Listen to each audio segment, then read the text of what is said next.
Sometimes the best stories in golf aren't found on tour. You'll find them at the back of the range. And here's your host, Ben Adelberg. Welcome to the Back of the Range. I am your host, Ben Adelberg. This is episode 102. Well, the fall season of collegiate golf has come to an end. LPGA Q Series is complete. Korn Ferry Tour second stage is underway. And, oh yeah, the President's Cup is still coming up later this year. But other than that, not much going on in the golf world. We have quite a few Mojo updates, a lot of them.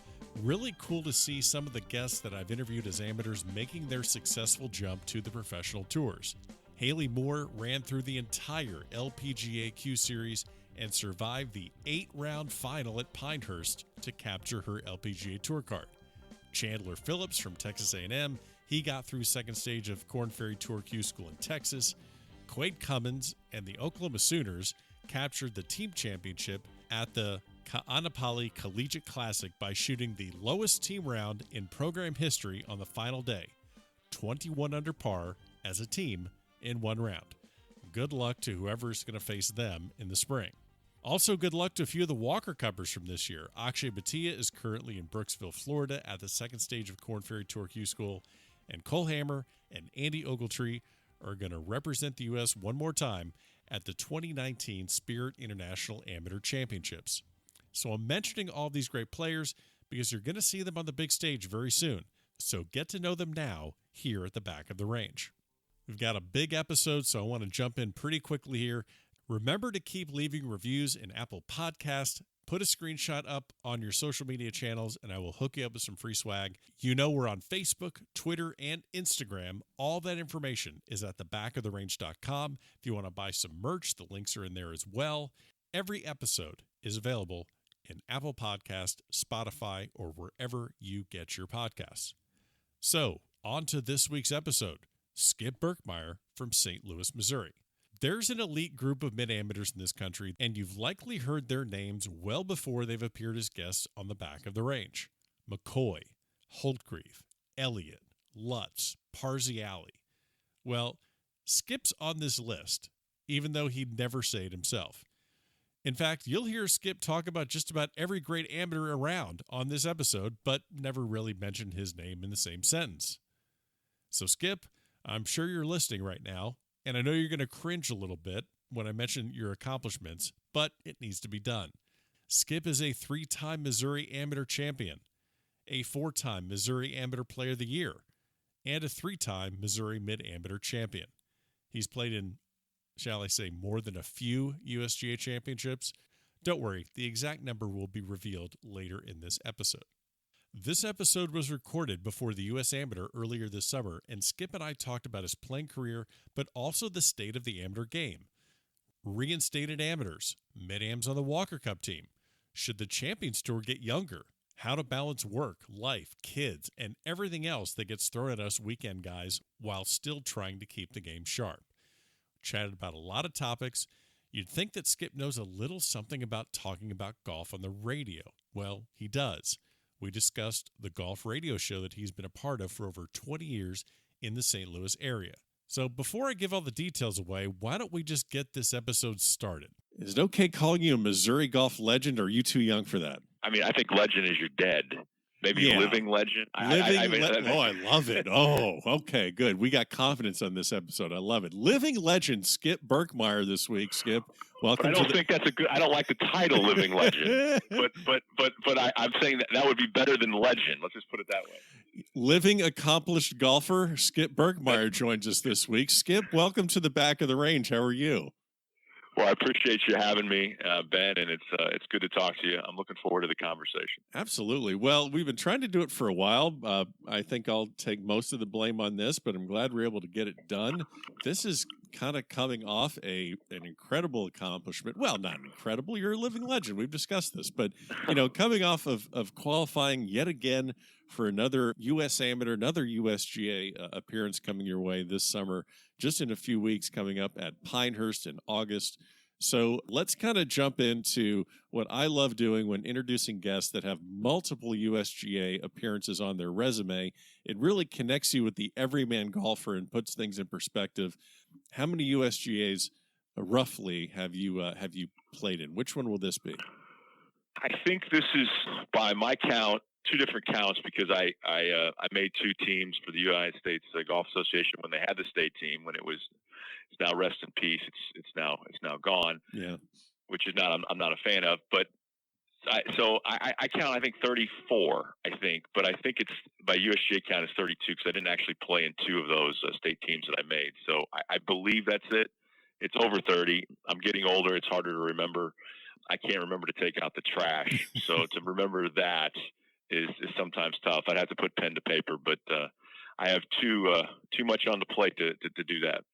Okay, so you mentioned too much on the plate. I kind of want to jump into this is something I was going to jump into later, but this is a perfect segue into, getting people an idea. So you're balancing, what we all balance, the work-life balance. You got the wife and you got the kid and you got the job and everything like that. So maybe can you explain what like a typical week looks like for you, whether it's work responsibilities, what you do for a living, and then also during tournament season or when you're prepping to play in tournaments, how do you kind of balance everything so that you can put yourself in a good spot to compete at a national level? That's a great question, and that's a loaded question. Of course. Well, first of all, I mean, I have my own business. I have an awards business here in St. Louis. It's called All-Star Trophy. My dad started in 1971, and it's basically I'm an only child. So that might explain a lot of weirdness and quirkiness of me, but I am too. So we're kindred spirits on that. So and I don't need anything to explain my weirdness, but basically I have this business, and we have about 8 to 9 employees. And my dad I was lucky enough that he wanted me to come into the business. So it's now mine and my wife's, and it's remained in our family. And fortunately, I have a lot of good employees, can help me create a life that's not just all about the job. Sure. And so it enables me to, go out to lunch and hit balls, sneak to hit an hour and then come back. Or it enables me to pick up the kids from school or take the kids to school and to do all that stuff and try to wiggle in golf. And fortunately for me, my wife is extremely supportive, and my kids are as well, and my wife teaches school, so we're able to financially figure it all out, as well as the business is able to continue to run. So it's not there's no really consistent week of when I play or when I don't or how it's all going to work, but it's just every week is kind of a new little adventure. Just qualifying for the United States Amateur, you got to start maneuvering things around schedule wise, and it's not only your own schedule, work schedule, it's your kid's schedule, it's your wife's schedule. Oh yeah. So there's just a lot, and my parents and babysitters. It's just a lot of things going on. It's a lot of fun, but I mean, you can't do it. I mean, golf is the ultimate individual sport, but I feel like I have a team of people around me that help me be me. And if I didn't have that, there's no way a mid-am golf life can work. And I think no matter who you have as a guest or what they're doing, to whichever realm of practicing or how they're doing their life, they need help. And I certainly have it. Yeah. The thing that you bring up these great points about it taking a village, so to speak, to keep the career, the mid-am life going. The thing that I kind of wanted to ask is, and this may be just something personal on my side, I've been out hitting balls, I've been out practicing, and I feel like, I really should be doing something else. I maybe should be at home doing this, or I should be working on this instead. I'm sure that I'm not the only one that feels that, but do you feel sometimes a little bit of the guilt when you're working on your game, and how do you push through that? Oh yeah, I think I feel like you want to. It's like when I'm in a tournament. You want to be at the tournament. You want to compete, but at the same time, you want to be at home. It's like you want to be at 2 places at once, or 3 places at once at all times. It's difficult. You feel like you're being successful and trying to do something that you're doing at a high skill level here, but yet you're letting other people down to be able to do that. It's a continual battle. Yeah. And fortunately, from a family perspective, my parents, I come from a golf family. My wife, played at Mizzou. So she understands, and they understand the golf thing, and that's very, very lucky on my end from a family perspective. While I still feel the guilt, it's more understood of what's going on, and which is appreciated. Work it's kind of been the deal since I've been here, so I think they're kind of used to it. Okay, but at the same time, you're absolutely right. It doesn't change. It doesn't. I'm human just like everyone else, and you run into things like that. And particularly in amateur golf, or when you have some of these tournaments that are, they go a long time. But you're trying to travel correctly. You're trying to get in there as quick as you can to play a practice round. You're trying to limit your days as much as you can, or at least I do. But it's very, very hard. How do you maximize the limited amount of time you have to work on your game? If you got 1 hour, what are you specifically working on? I know it probably changes if you have issues with your swing or if you have problems putting, but for a strictly 1 hour maintenance practice session, just to keep everything kind of sharp, what are the things that you really try and focus on to just get the most out of that 60-minute maybe lunch break, so to speak? Well, I'm kind of known. I'm a little different than most. I love to hit balls, so I like to hit balls frequently. So I like to hit them. I don't need to hit them like 2 hours long, but I like to hit almost every day if I can. Okay. I'll go for 25 minutes and hit 20 balls if I have to. I'll just do whatever I can to try to hit.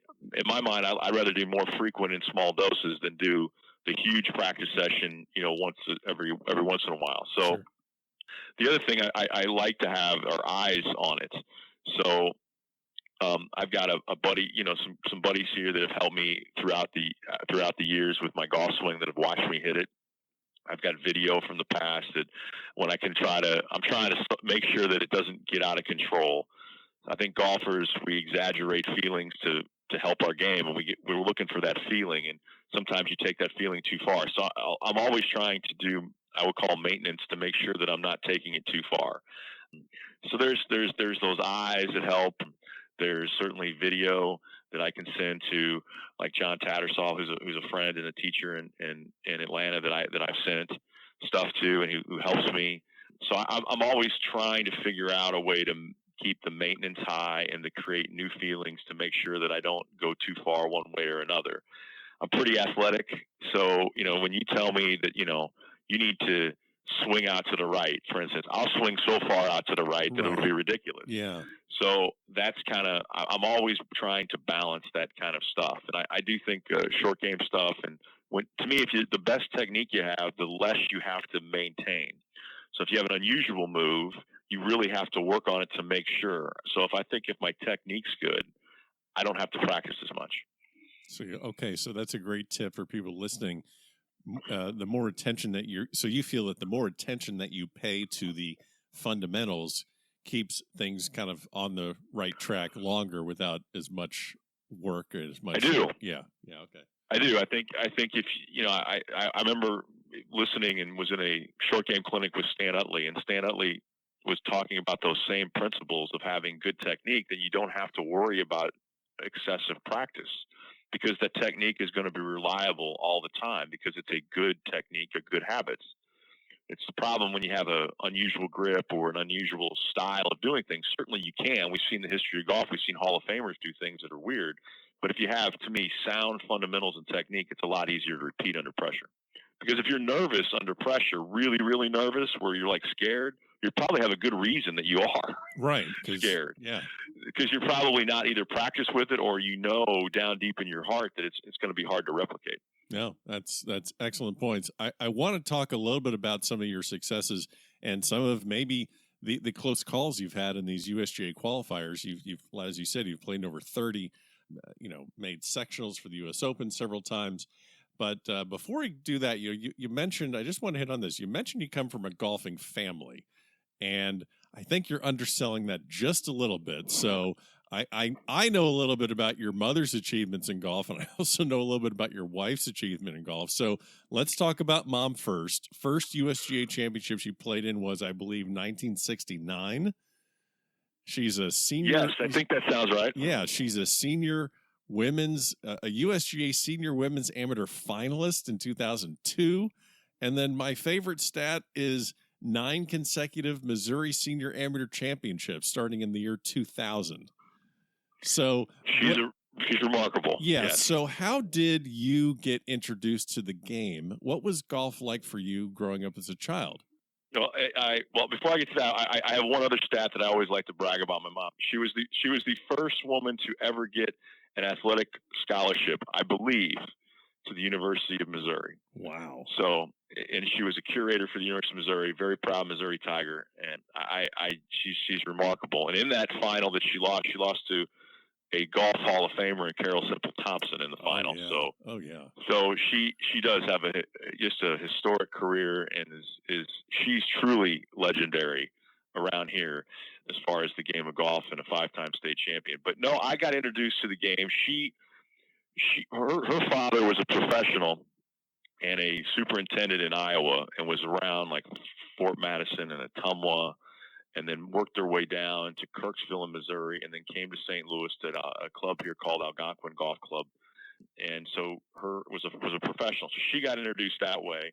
And then I got introduced basically being, you understand, you're an only child. I was an only child. So when my parents went to the course, I went to the course. When my parents went on a golf trip, I went on the golf trip. So they had a hard time actually having me as a child. And so my parents, I think, felt I was going to be the only one that they were going to enjoy or try to bit every moment with it. So I became kind of a country club brat, if you will, at Norwood Hills Country Club here, to where in the summer I played all other sports. I played football, basketball, and was pretty good at them.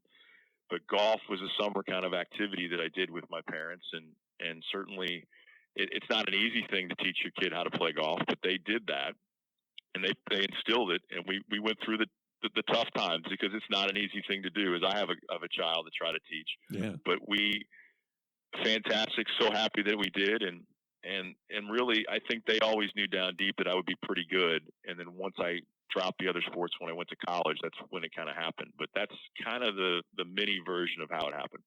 Well, and then, that's your upbringing, and I gotta hear the story. Your wife's won a handful of state amateur championships as well. So I'm fascinated on that dynamic of, there's the guys that maybe have to, talk to the wife about, hey, the boys and I, we want to go play golf this weekend. Can I get out to go play golf? And then there's probably a completely, I don't even know what that dynamic's like, where you and your wife are both Missouri State Amateur champions. So if you don't mind me asking, how'd you meet your wife? Well, she's 5 years younger, which she likes me to talk about than me. So I'm 45, so she just turned 40, and so we actually won. She won in 1998 and 1999 her 2 state championships. I was a finalist in 98 and I won in 99, and we didn't even know each other at the time. Okay. Here in the state of Missouri. She graduated in 2001 from Missouri, and she started working as an intern for the Metropolitan Amateur Golf Association here in St. Louis. So I think she was looking to do what she wanted to do with her life at that point, and her parents had moved from Oklahoma here to St. Louis, so they were here in our city. And so basically, she went to work for Tom O'Toole, who became the future USGA president. Of course, that's a whole deal. but anyway, Jamie and I, basically we started to become friendly, because I do the awards for the Metropolitan Amateur Golf Association. Yeah. So I would deliver stuff, I would bring stuff, I was always in communication, and I was playing in a lot of those events and USGA qualifiers. So we met. Basically, she asked me out to a date to go to a baseball game, which is a very common thing to do to here in St. Louis, is go to a St. Louis Cardinal baseball game. Yeah. So we went on a date, and the rest is history, I guess. We started dating and playing golf, and there's some parallels to my mom having a great career. I don't know that could be a whole psychological discussion. I'm not qualified for that kind of. I just talk golf. I'm not either. Yeah, I can't. But, I can't help you with that. But she is. As that similarity is, they're different in so many ways. But but Jamie is a great player in her own right. She doesn't really like to play that much anymore. She kind of has done the opposite. She'll tell you that someone has to be the grown up in the relationship. That I'm off playing and she's not. But it's women's amateur golf's a lot different than men's amateur golf, and I think that's a whole show on that realm. Yeah, that seems to be the one. That seems to be the one segment of amateur golf. The women's mid-am segment, I think, is probably. I guess that's the segment that's really kind of lacking in participation. If you had to compare it to all of them. There's no doubt it's different. Yeah. And whereas guys seemingly want to keep doing it and want to, it's just different on that level. And I really don't know why, but it is. And so she doesn't play a whole lot, but we do play some. We like playing on vacations and stuff. And she's still a really good player when she wants to. I think for us going forward in our life, when our kids grow up, and they leave the house, and I think we'll play more in our future than we do currently now. Sure. And I think that's something that we both look forward to have happening in our lives. No, that's fantastic. Yeah, there have to be some really great stories about you two just going at it together on the golf course where, no one wants to give or budge. I would assume that she's just as competitive as you are when she's on the golf course. It's in fairness to her, it's not really a fair fight at the moment because she doesn't play as much. But when we first started playing back a long time ago, believe me, I knew what the score was, and she knew what the score was. And there were times when I guarantee you, whether she wanted to beat me or I wanted to beat her or make sure she didn't beat me, sure, absolutely, there is that element to it. But it's really. I think at a pretty darn good level, Ben, and I think it's something, golf is so internal and it's about what you're doing. Certainly we know, but it's not something that we really broadcast. But I will say the only story I can give you on that is she had 2 state amateurs and I only had 1 when we first met back in 2001. Yeah. And so I won again in 2009, and she gave me a hug and congratulated me. She goes, "Oh, you finally caught me." so 2 years later, in 2011, I win, and she gives me a hug and congratulates me on the green, and I said, "I finally passed you." Oh, so there is some of that, but that's kind of how the relationship is, but it's certainly not. It's all in fun. Yeah, well, sounds like that night you had a very comfortable couch to sleep on. So no, I'm just kidding. So all right. So there's tons of topics that we're going to be able to get to. I want to hit on just a couple of them here, but Sure. as I said, USGA's over 30. You've tried for the U.S. Open, I think, at least 20 times? That sound about right? Yeah, I gave it up about 4 or 5 years ago. I made 6 straight sectionals, and I just got tired of getting my butt beat at Memphis. It was one of those good conversations that we had earlier about, all right, why am I here? Right.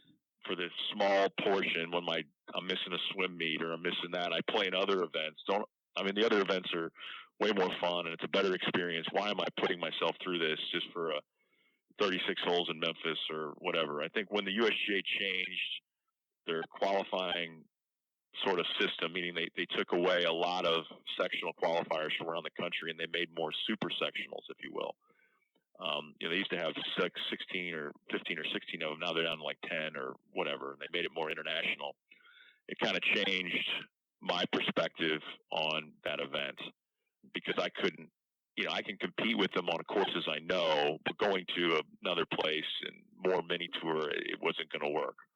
So the chances that I had, I missed by 2 twice getting to an Open, but they were once in Kansas City and one was in St. Louis, so there was a different chance, and it was more of an open. You're playing more against section professionals or just one tour pro, not multiple guys. So that changed. That's why I quit doing that. What you mentioned you were close twice. You mentioned you were close twice to getting in. I think there was about a couple shots. I guess fond memories of maybe certain pairings that stuck out, whether for better or for worse, whether you're paired with someone that clearly is just above and beyond, just you could see this is going to be a future star. I mean, you've said you've made 6 straight sectionals. You've done it at least about 15, 17 times, I guess, that you've tried to do it. I'm guessing you have tons of stories, but is there any one that really sticks out of like a sectional or even a local qualifier that you'll never forget, for better or for worse? Well, in qualifying, I played I mean, I played with Robert Garrigus, Robbie Shelton. When I saw him, he was in Alabama. I thought he's going to be really good. Yeah. He is really good. He's coming into his own now. I mean, I have more stories around that realm, around amateur golf, that I got to play with, and that would be more as far as, I got to play with Billy Horschel and Gary Woodland and Harris English, and been in terms of Charles Howell and Dustin Johnson, and those guys.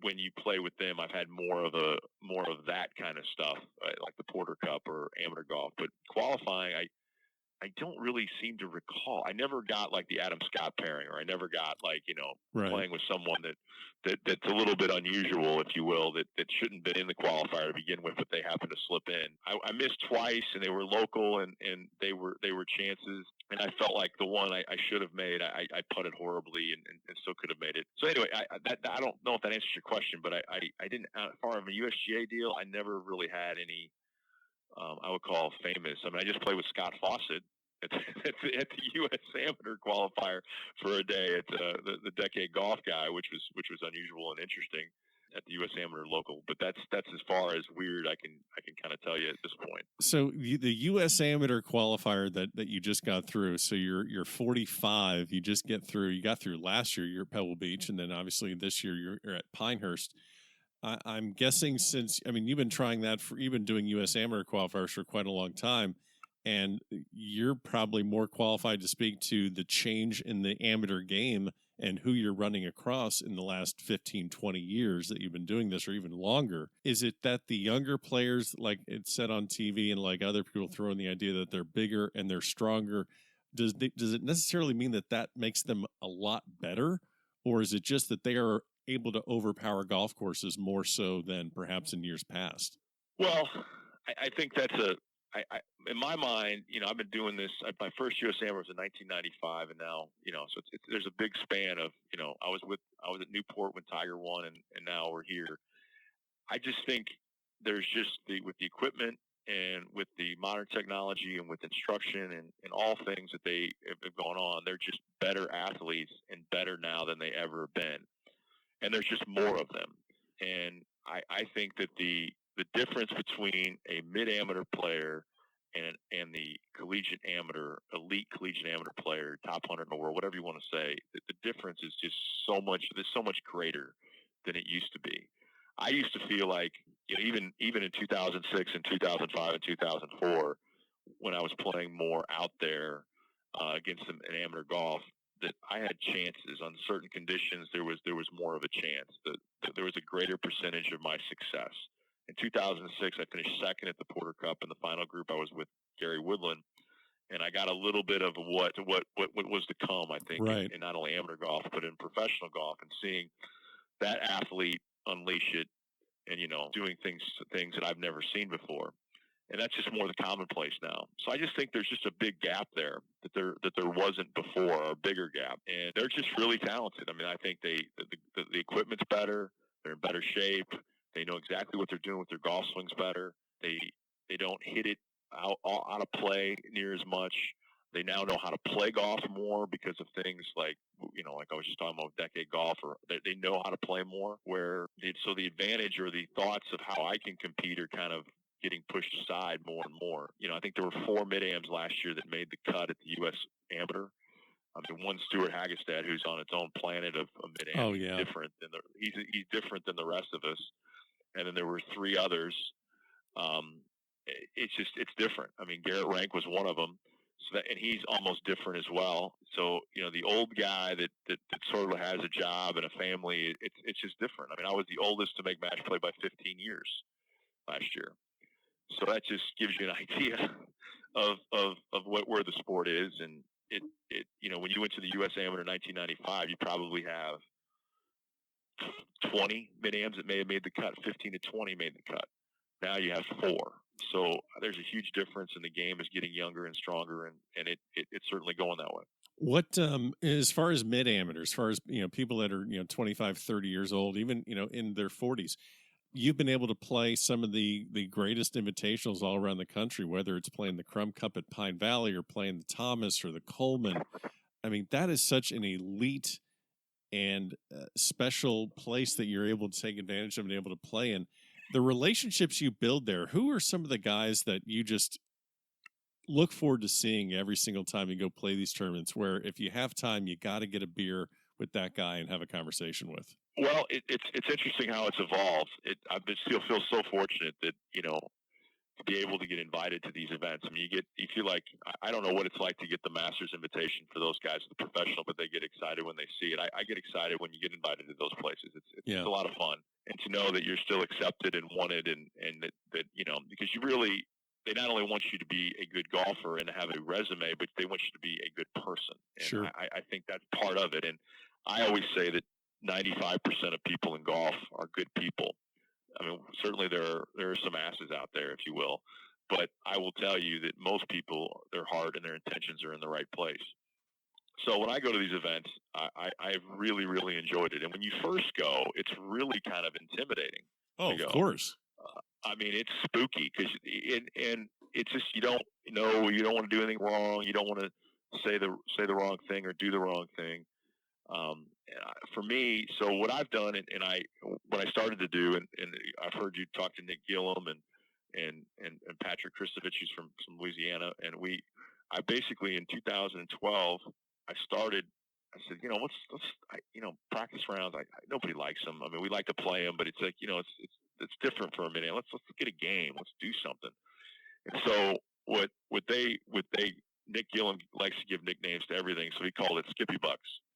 So we started doing practice round games before the tournament starts. And so now, fast forward 6-7 years, we have usually at least 3 groups, maybe 4 groups of guys that play the day before the event starts. So there's Scott Harvey, there's Todd Mitchell, there's my 4-ball partner, Brad Nursky, there's Nathan Smith, there's, and I look at Rob Couture. I mean, all these guys are wonderful guys, and I enjoy the heck out of them. I mean, and it's a lot of fun. I mean, it's great. In fact, I'm leaving for a weekend vacation. I'm going with the mid-am from Birmingham, Alabama, Alan Koshat, and his wife. My wife has become, and I are friends with them, and we're going to go do something in Vegas for 3 days. We're going to go see shows and have a good time. So there's just many people in this game that have been so good to me, and to have that opportunity to go do stuff and to be around these guys is so much fun. I didn't really get it when Jim Holcree, for instance, was doing this in the 80s and 90s.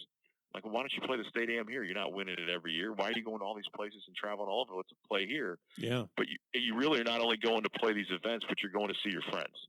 And it's just fantastic, and I enjoy it, and I really wouldn't want to have it any other way. You mentioned Jim Holcree. He was a previous guest here on the podcast. One of my favorite episodes that I've recorded. Just 2-time Walker Cup captain, played on 3 Walker Cups, played in 5 Masters, and just an incredible conversation that I had with him. I know he's a St. Louis guy, just like you are, or Missouri golf legends, so to speak. And so let me put you on the spot here. Give me a good Jim Holtgreave story that maybe I didn't get out of him, or I didn't know to ask him. I don't know him well enough, but I didn't know to ask him about something. Maybe what's a good Jim Holtgreave story? Did he talk about with you in the 1979 State Amateur at Wolf Creek with Payne Stewart? No. So that's the story.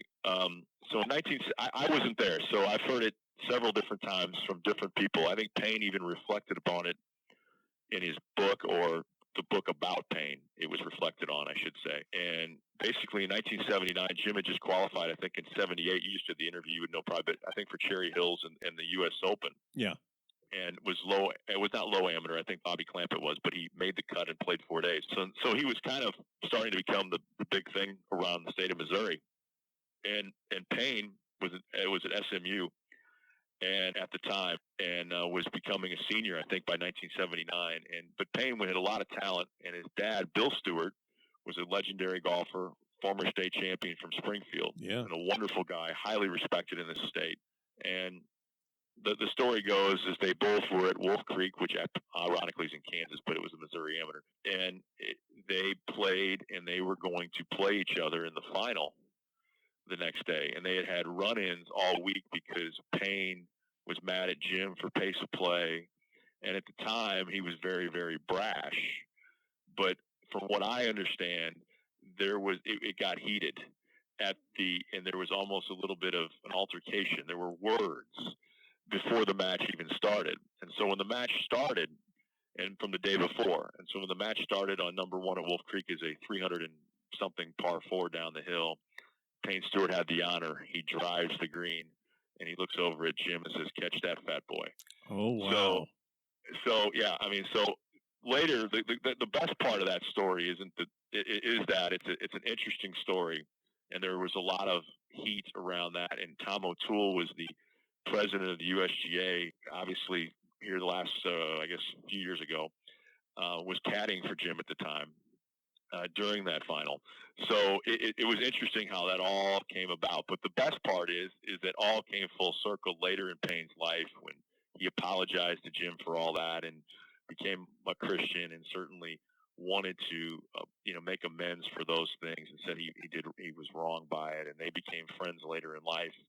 And I think, even Tom O'Toole, I believe, in 1999 when he won the United States Open before he passed away, one of the first people that he saw going down the steps was Tom O'Toole Jr. So, I mean, there's a lot of Jim stories, but that one in 1979 where they met in the final is kind of legendary around here. That's a fantastic story. Yeah,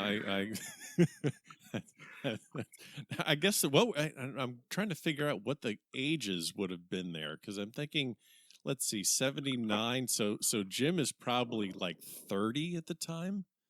Yeah, I think so. Early 30s, and Payne is 21. Yeah, probably. Wow. Yeah. Oh yeah.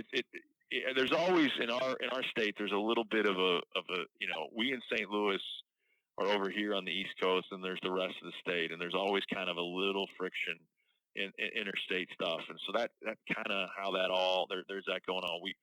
They think we say I'm from St. Louis. I don't say I'm from St. Louis, Missouri. That's what they say. I say I don't.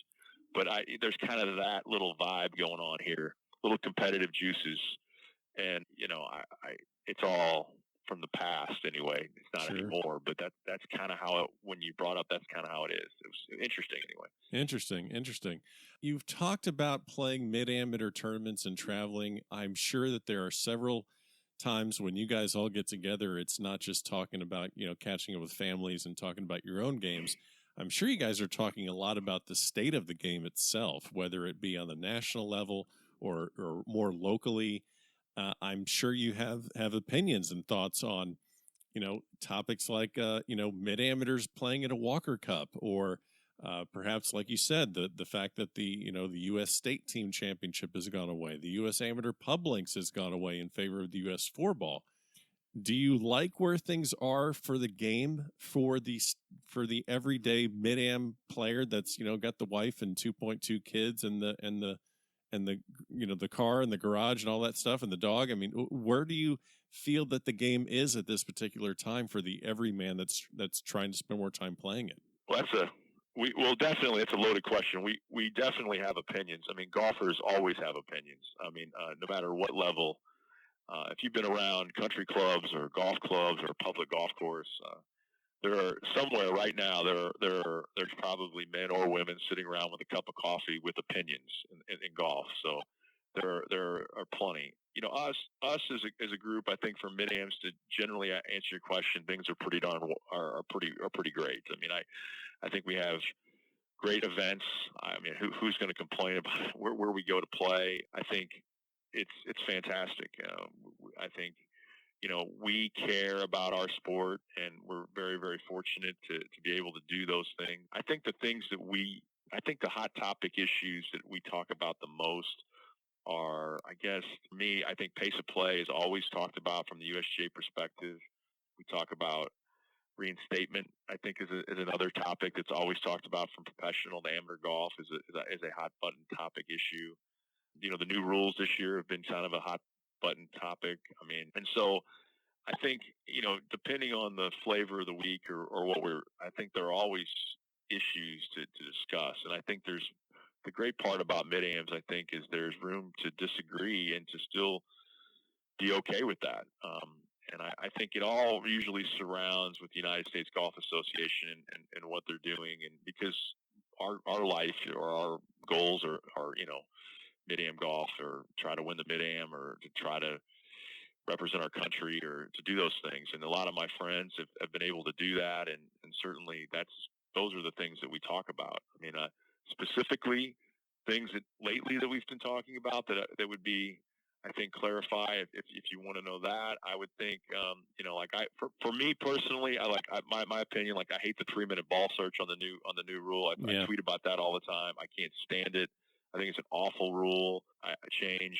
I know that the USGA, I've talked about it with them, that they have data that for instance, on a specific issue that you're going to find your golf ball 90% of the time within the first 3 minutes, or it's going to be lost. But I'm not concerned about that. I'm concerned about the whatever percentage, the small percentage that you could find it, and it could be a difference of making a USGA event or not, or making a cut or not, or winning a tournament or not. Sure, yeah.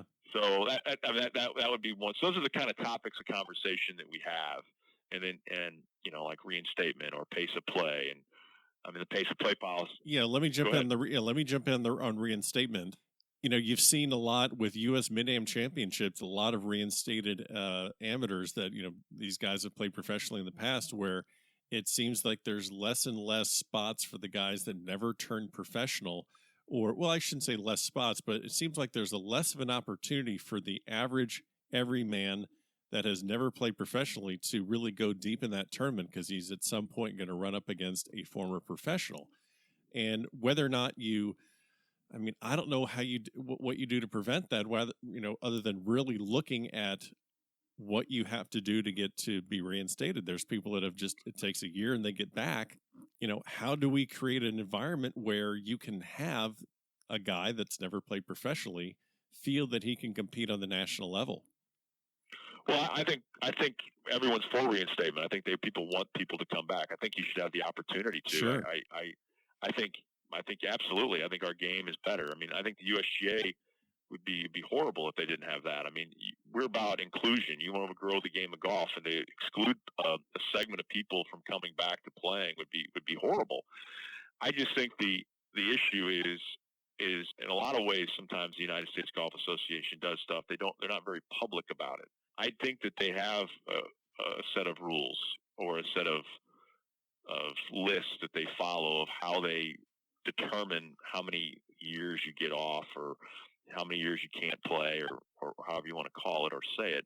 So I'm sure that they do. They're just not public about it. And then where is the point of no return? How long can you be? How much money can you make? When is that? I mean, these are questions that you don't know because they don't really publish it. They don't talk about it. Yeah. So I think that when you don't do that, that provides question and suspicion and rumor and what's right or what's wrong.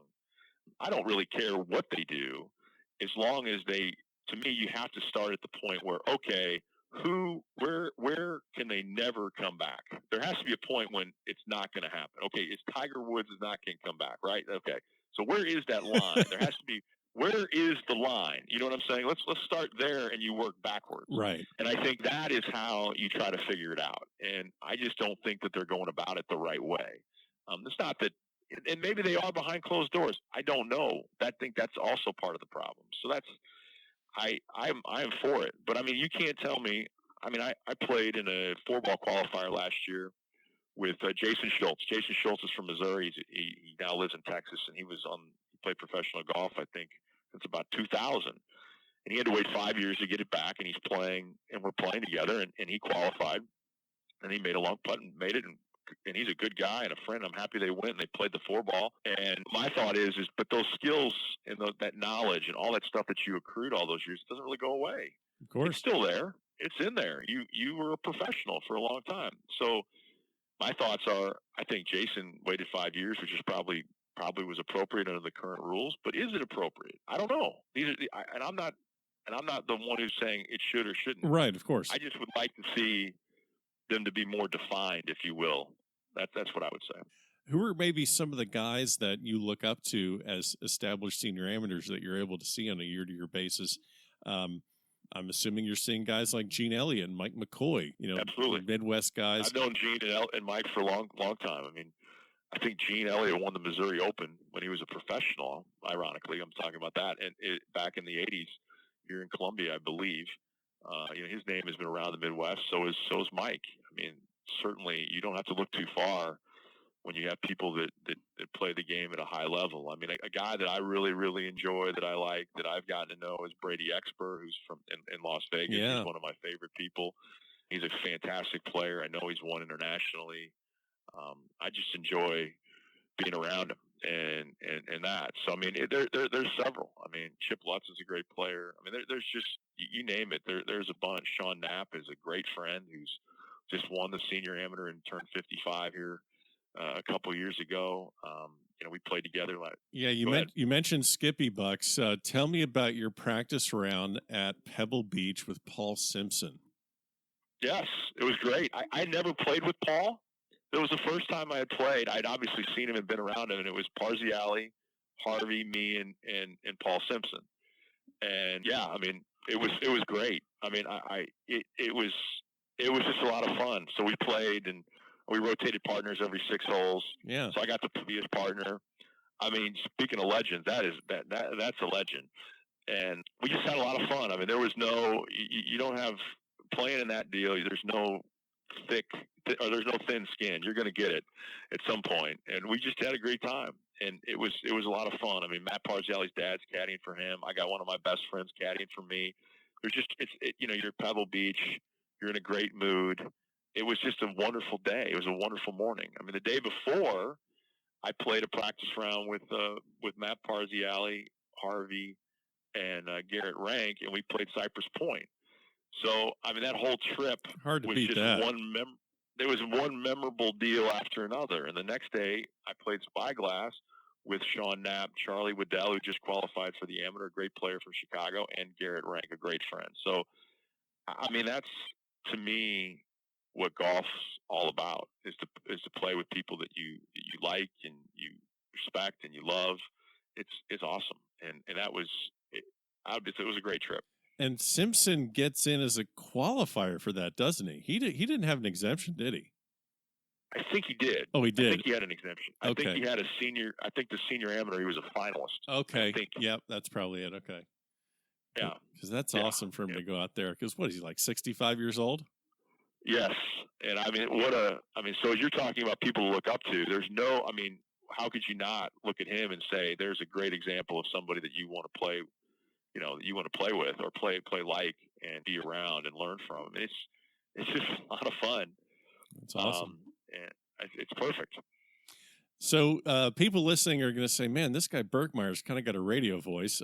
That's not an accident. You actually host or I guess co-host a weekly radio show. Looks like it's a 550 KTRS, and you are on there with the Randolphs talking golf every single week. How did you get into that?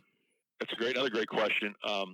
2000 and I think 10. There was a competing radio show at the time, and they asked me to come in as a guest, and I came in for the hour. And how I like to say it is, I basically just never left. They just kept. I never left. And the guy said, "Let's have coffee." And he said, "I want you to be a part of the show going forward." And I said, "Well, all right." I said, I don't want to get paid or anything.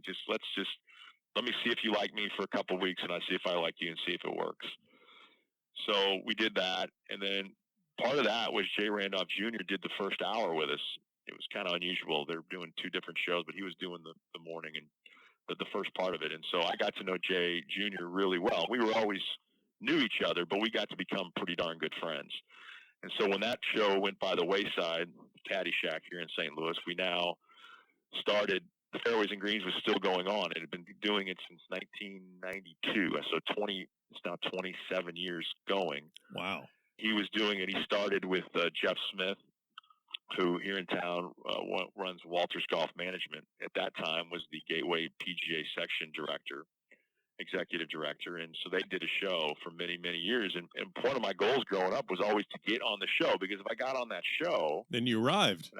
I did something well, first of all, and I kind of arrived, yes. And so, and being a mass communications major in college, I did some broadcasting, so I understood what radio was, and I enjoyed it. So I wanted to get on that show. So ironically, in 2011 or 2012, I started becoming a part of their show, and Jeff ended up leaving, and we switched stations, and then Jay Sr., who came back in town from being out of town. He used to do games. It was in Florida and did other stuff from around the country. Started living here more permanently and became part of the show again. So I've gotten this great tutelage under Jay Randolph Sr., who has been a giant in the broadcasting industry, not only locally but nationally, doing football and golf and all sorts of stuff. And then his son Junior has been great to me. So for me, it's been just a lot of fun and being able to talk about golf issues and to be able to bring out, local stories that may not be getting covered, similar to what you're doing. Absolutely. I don't know if your listenership's going to be going up by the thousands with me, but maybe by 2 with my parents. But I will tell you that I got a little bit bigger reach than the Berkmeyer household. I mean, it's not great, but I could still pull a little bit outside. Well, you might go up by 2 now because of them. But I can tell you, I appreciate that. But I can say that, I've just enjoyed doing it with them as friends. And so we do it once a week on Sunday evenings and kind of recap what's going on. And it's a part of the world that's fun for me. So you have, so let's do a little bit of just kind of quick bullet items, hot topics that you probably discuss on your show. But let me get your quick takes on a couple things, just random. Let's go with this one. Should there be more than one mid-am on a Walker Cup team? Forget about this one, just in general. Should there be a guaranteed 2 spots, 1 spot, 3 spot for a mid-am for the U.S. Walker Cup team? I would like to see 1 for sure. And then if there's a qualified second one, yes. Okay. I know it's kind of a hedge answer, but that's what I would tell you. I think there's some years that there really maybe shouldn't be 2. Maybe there only should be 1. I think this year, particularly to answer your question, there should be 2. So if that answers your question. Okay, so Hagestad's already on the team. Who would you say if you're on the committee? Who's that second mid-am spot going to? I think Matt should be there. I think Parziale should be the second one. I do. Okay. I mean Harvey's playing great, but he hasn't played as much locally. I mean, I'd love to see all 3 of them on. They're all 3 great friends, and they're all very capable. And Harvey's playing maybe the best golf he's ever played. Yeah. But I would tell you probably Matt. Matt's chased it. He's been out there playing with the kids. I think if you look at his body of work over the last 3 years, and you go back even further, I would probably say him. Yeah. Tiger Woods, obviously the needle, the hot topic, winning the Masters, and then kind of not, I guess you could say it, being a little bit of a disappointment the rest of the year. Do you see him? What do you see out of Tiger the next 3 years? We talk about Tiger a lot on our radio show, and I think I've had about every, and this typical sports talk radio or golf talk radio, when you do short bursts of segments, you have opinions. And I've probably been all over the place with my opinions on Tiger because it changes so frequently. And I think the answer is we don't know. I just love the fact that we got to see him win again at the level he did at the Masters. And I'm just hoping that he's not going away. I'm suspicious of the lack of playing like everybody else is with injuries and stuff. And if he can just somehow, I think, find a way to compete, every year, but he's got to be able to show up and play more than he has over the last 3 or 4. Yeah, 3 or 4 months. Yeah, I've kind of posed early on in the podcast. I would pose a question to a lot of my guests at the very end of the episode, and I would say, what would be more substantial victory, Jack in '86 or Tiger potentially winning a 5th green jacket, which we all know is not a potential. It did happen this year. So I'll pose that question to you: Tiger this year or Jack in '86? Which one do you think would go down as the more substantial victory? Wow, I think the reason I'm going to say Jack is probably, I don't know if people would be surprised me saying it. I think Tiger, we had a glimpse the year before that he could do it. I mean, he almost won 2 majors, and he won the Tour Championship, and he was playing at a really, really high level going into the event. Jack in 1986, I don't want to discount it, but he was pretty much put off that there's no way he's going to win again, that he was not going to win again. And I think he was becoming what he would hate is almost a ceremonial golfer, which we obviously know that he was not going to be. So I think his out of nowhere, and I have so much respect for him as a person and how his family, and I've gotten fortunate to play with Gary, and I've just enjoyed that so much, and I just have such a huge respect for him. It's hard for me not to pick Jack for everything, to be honest. I'm biased. No, I think it's funny when Tiger won this year. I think everyone was like, okay, here we go again. Here's the push to 18, and then seeing what happened the rest of this year, I start really thinking to myself, I wonder if that win is going to get put in the same category of Jack in '86, the last glimpse of greatness. And if I had to pick, I think it's leaning more towards that than a continued run. Would never count him out, but I have a feeling we're going to see documentaries about that win the way we see documentaries about Jack in '86. Probably. I don't think there's a doubt, and I'll be the first one to watch because it was unbelievable. In fact, I said on the radio the other day, it almost ruined the rest of the year in golf. Oh yeah. Oh no, because the rest of the year didn't seem, because the new schedule seemed kind of weird to begin with, and it also, honestly, it just made every other tournament seem even more less special than the Masters is. That's just the way it was. Well, and yeah, no, and the three major winners you're looking at. I mean, you're looking at Koepka winning again at the PGA. Dare I say he may not be the most charismatic major champion that we've seen of recent years. And then first timer of Woodland, which was great. And then first timer, obviously, Lowry just recently in the Open Championship. Yeah, the scheduling is very interesting because I don't know about you, but it's hard for me to get into this WGC in Memphis. And I feel terrible for the town of Memphis, but man, you're looking at that leaderboard and you're seeing a lot of the stars that it seems like they're pretty flat from coming over from Ireland. So that kind of leads me to another question. Is there too much golf on TV? I think there's a lot of sports in general. There's a lot of stuff. So I think I've kind of come to this realization as a golf person that loves to play and loves the game of golf and loves to watch golf, is just because it's on doesn't mean you have to watch it. Yeah. And I know that sounds crazy, but as a guy who loves the sport and wants to watch it, I think I don't want to be trapped into thinking I have to watch it. Sure. And I do think there's so much available video of what you can watch, whether it's on your phone or whether it's on TV, that it can be saturated. It's very similar to the NFL football in my mind. My comparison will be the Thursday night game. I don't think I've watched one Thursday night game when I cared about the NFL before they took away the Rams. So I don't watch. I didn't watch the Thursday night game when they were here. So long story, I think you can. Just because it's on doesn't mean you have to watch.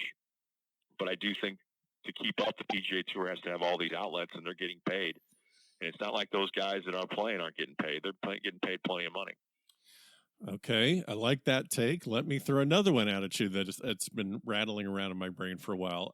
I would love to see more younger guys on the PGA Tour. I think it's going to be really interesting in the next 5 to 10 years where, now we have Matthew Wolff and Morikawa and Hovland, and, pretty soon we're going to have the likes of Akshay Bhatia potentially and Brandon Wu, and the list goes on and on. The one thing I think is going to be fascinating to look at is what's going to happen to the Champions Tour, because if the big names don't go to the Champions Tour because of the draw of how much money there is on the PGA Tour, what about potentially lowering the age of the Senior Tour to like 47, getting the older guys to that tour quicker to free up more spots for younger guys on the PGA Tour?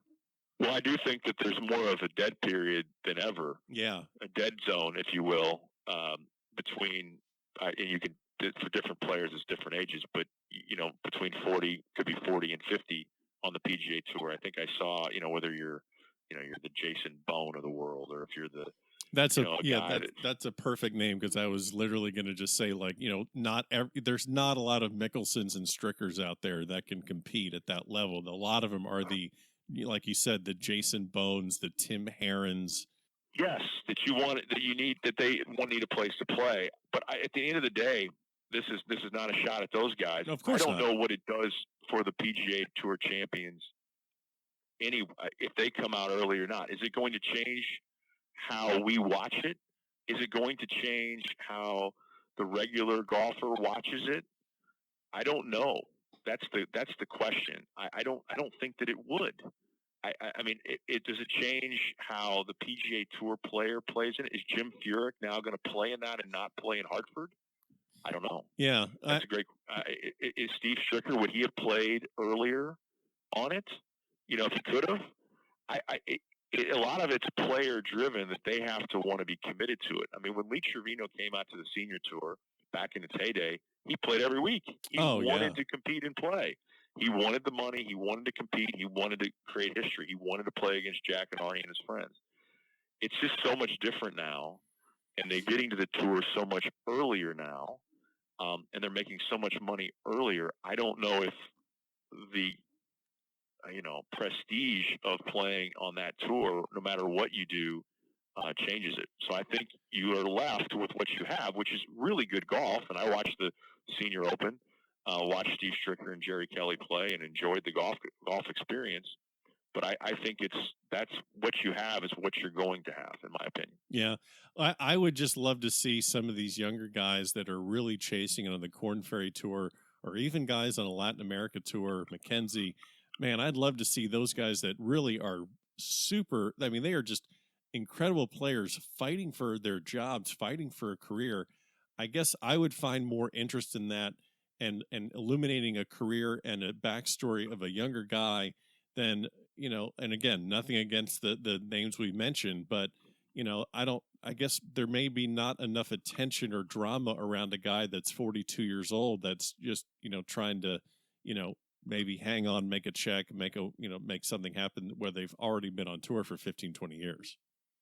Well, and these guys can still play. I mean, of course, yeah. What Jim Herman just did down in Kentucky in that event, I mean, I think that was one of the best stories of the year. I think he's right. I mean, on the PGA Tour. I mean, it's going to go by the rate. It's going to just fly over the radar because of what happened at the British Open early in the morning. But I think that story and him coming back is fantastic. So I think it's great too. I just am looking at, and true. And with Herman, if he doesn't have ties to President Trump, I don't know how much we'd really hear much about Jim Herman, because that seems to be the story and the line that is attached to him wherever he goes. Well, and I think that's unfortunate. Yeah. I think that's the clickbait. Right. No, of course. It's not great. I'm just saying, yeah, of course. Well, we only got 4 more hours to go. How you doing on time? I'm doing all right. I'm hanging in there.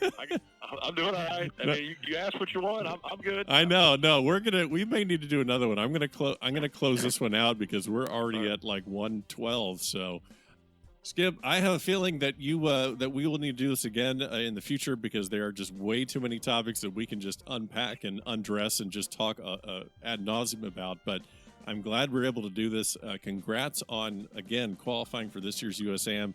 Hopefully we can catch up after Pinehurst and go represent the Mid-Am strongly up there, and we'll do it again soon.